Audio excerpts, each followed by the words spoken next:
emang bener ada hampir 2 juta kasus penyakit ISPA di Jakarta. Kok bisa tinggi banget sih angkanya? Tapi bentar deh, emang penyakit ISPA itu apaan ya? Apakah ini menular? Masalahnya, ISPA bukan hanya melonjak di Jakarta, tapi juga di Bandung, Bali, Medan, dan Malang. Penasaran penyebabnya? Nonton sampai habis, gue bongkar semuanya. Saya mau bicara tentang ISPA menghantui Indonesia. Jadi, penyakit ISPA adalah infeksi saluran pernapasan akut. Gejalanya adalah batuk pilek, sakit tenggorokan, hingga demam. Dan betul, sejak bulan Januari, Dinas Kesehatan DKI Jakarta mencatat ada lebih dari 1,9 juta kasus ISPA. Nah, di bulan Juli kemarin, ISPA melonjak karena polusi, musim kemarau basah, udara kotor, hingga perubahan cuaca ekstrim. Nah, apakah ini bahaya? Kata Dinkes Jakarta, situasi terkendali. Pemerintah terus monitoring lewat sistem kewaspadaan dan respon dini. Nah, pertanyaan besarnya, apakah ini sama kayak COVID? Gejalanya sih emang mirip, dan kalau udah sampai sesak napas, mending langsung ke dokter aja. Dan kalau mau lebih pasti, pemerintah nyaranin buat ketemu sama sahabat lama kita semua, PCR.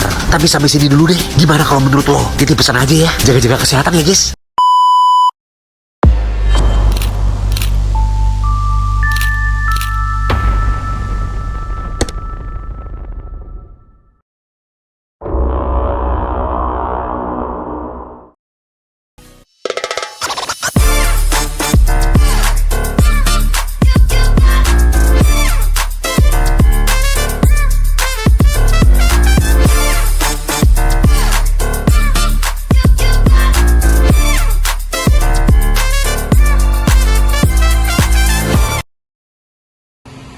Baiklah, Assalamualaikum warahmatullahi wabarakatuh. Waalaikumsalam warahmatullahi wabarakatuh. Selamat pagi adik-adik dan teman-teman semuanya.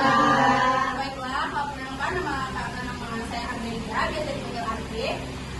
Tujuan saya di sini yaitu ingin menyampaikan penyuluhan tentang waspada terhadap ISPA. Sebelumnya adik-adik semua udah tahu nggak sih ISPA itu apa? Belum, Kak. Belum. Baiklah, tujuan kami di sini ingin menyampaikan waspada terhadap ISPA itu sendiri. Dan di sini kami membutuhkan waktu kurang lebih 5 menit untuk penyampaian materi penyuluhan ini. Apakah adik-adik semua bersedia meluangkan waktunya 5 menit ke depan? Bersedia, Kak. Baiklah, selanjutnya materinya yang akan dibacakan oleh rekan saya yaitu Andin. Kepada Andin, dipersilakan. Halo adik-adik semua. Halo, Kak. Sebelumnya perkenalkan nama kakak Andin. Kakak dari mahasiswa keperawatan di Universitas Sedasen di Kapayang. Di kakak kali ini akan memberikan materi penyuluhan kesehatan yang berjudul tentang ISPA. Sebelum itu adik-adik tahu apa itu ISPA? Tidak. Jadi kakak jelasin ya. ISPA adalah penyakit infeksi yang menyerang saluran pernafasan bagian atas maupun bawah mulai dari hidung, tenggorokan hingga paru-paru. Penyakit ini termasuk penyakit yang sering terjadi di Indonesia, terutama pada anak-anak dan remaja.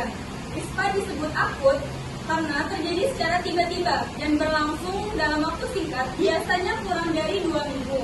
Meskipun sering terlihat ringan seperti flu atau batuk pilek, ISPA bisa berbahaya jika tidak ditangani dengan baik, terutama pada anak kecil, lansia, atau orang dengan daya tahan tubuh yang lemah.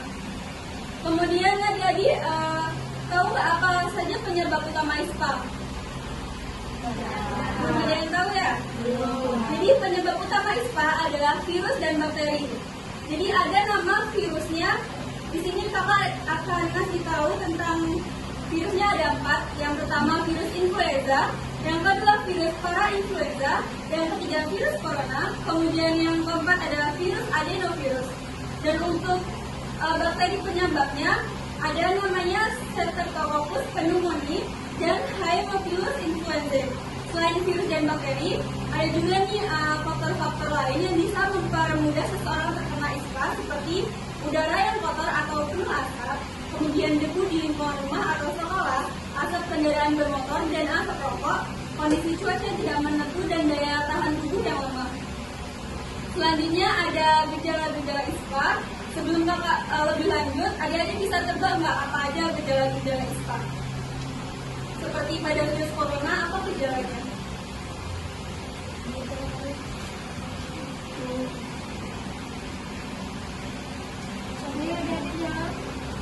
Nggak bisa nggak ya? Oh, boleh, masuk juga demam tinggi. Baik, betul ya jawabannya. Jadi gejala ISPA itu ada beberapa. Yang pertama ada hidung tersumbat atau berair, kemudian yang kedua ada batuk, batuk kering ataupun batuk berdahak, kemudian ada sakit tenggorokan, suara serak, kemudian ada demam seperti yang temannya bilang tadi, kemudian ada sakit kepala, badan terasa lemas, kadang disertai sesak nafas atau nafas cepat. Dan kemudian ada cara penularan ISPA. Cara penularan ISPA itu ada 3, bisa melalui droplet atau percikan air liur seperti saat orang bersin, itu bisa menjadi penyebab penularannya. Kedua, melalui kontak langsung, misalnya berjabat tangan atau menyentuh benda yang sudah terkontaminasi virus, kemudian menyentuh hidung atau menyentuh mulut sendiri.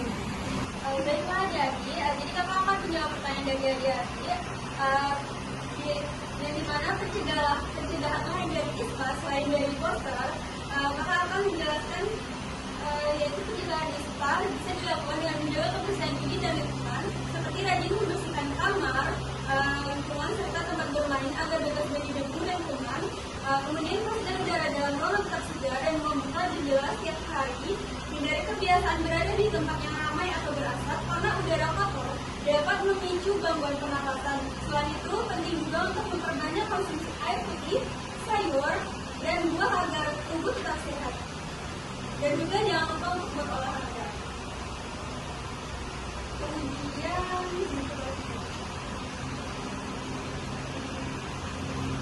dari pertanyaan apa hubungan menjaga kekuatan daya tahan tubuh dan resiko pencegahan ISPA? Daya tahan tubuh atau sistem imun adalah pertahanan alami tubuh untuk melawan kuman, virus, dan bakteri penyebab penyakit termasuk penyebab ISPA, infeksi saluran pernafasan akut. Kalau daya tahan tubuh kita kuat, maka saat virus atau bakteri masuk ke tubuh, sistem imun akan langsung melawan dan menghancurkannya, sehingga kita tidak mudah sakit. Sebaliknya, kalau daya tahan tubuh kita lemah, tubuh kita mampu melawan kuman dengan baik, sehingga kita lebih mudah tertular dan terkena ISPA. Contoh hubungannya, anak yang cukup tidur, makan bergizi, dan rajin olahraga biasanya lebih jarang terkena batuk pilek, sedangkan anak yang sering begadang, kurang makan, atau stres, sistem imunnya menurun jadi mudah terserang ISPA. Apakah sudah cukup terjawab?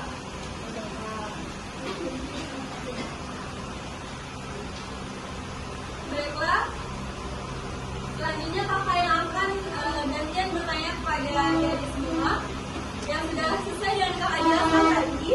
Apa aja gejala umum ISPA? Kalau ada yang bisa jawab boleh angkat tangannya dan sebutin namanya.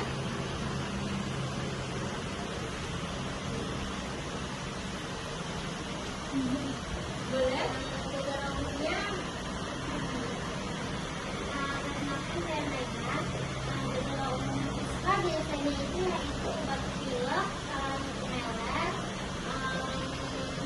demam, terus sesak nafas, dan tenggorokan gatal. Baik, betul sekali ya jawabannya lengkap. Selanjutnya pertanyaannya, kapan kita harus pergi ke dokter untuk cek apakah kita terkena virus ISPA atau tidak? Boleh, silakan. Perkenalkan, nama saya Dini Pramuka. Ketika kita terkena virus ISPA, maka dianjurkan kalau demam lebih dari 3 hari kita atau napas cepat atau sesak, kita diwajibkan ke dokter. Baik, betul sekali jawabannya ya. Bagus. Selanjutnya kakak kembalikan kepada moderator. Oke, baiklah, terima kasih kepada kalian atas penyampaian materinya. Selanjutnya yaitu kepada kakak observer. Baiklah, kenalkan nama saya Rizalika sebagai observer. Saya sebagai observer akan membacakan hasil evaluasi kegiatan penyuluhan pada pagi ini. Kegiatan penyuluhan yang dilaksanakan di Cafe Mama berjalan dengan tertib dan lancar. Narasumber menyampaikan materi dengan jelas serta menggunakan bahasa yang mudah dipahami. Media yang digunakan dalam kegiatan ini adalah poster yang dirancang menarik dengan warna gambar yang informatif sehingga membantu peserta lebih mudah memahami isi materi. Suasana Cafe Mama yang nyaman membuat peserta tampak rileks namun tetap antusias selama kegiatan berlangsung. Berdasarkan hasil pengamatan dan sesi tanya jawab, sekitar 85% peserta tampak memahami materi yang disampaikan. Ditunjukkan dengan keaktifan mereka dalam menjawab pertanyaan yang diberikan, Secara keseluruhan, kegiatan penjualan pada hari ini termasuk efektif, interaktif, dan berhasil meningkatkan pengetahuan peserta tentang topik yang diberikan. Terima kasih. Baiklah, terima kasih kepada Kakak Lika yang sebagai operator. Baiklah, mungkin sekian materi yang dapat kami sampaikan dari kakak-kakak psikologan. Terima kasih atas perhatian dan waktunya dari semua dan telah mendengarkan apa yang disampaikan oleh Kak Andin dan kakak observernya. Oke, baiklah kakak tutup acara penyuluhan ini. Terima kasih. Wassalamualaikum warahmatullahi wabarakatuh. Waalaikumsalam warahmatullahi wabarakatuh.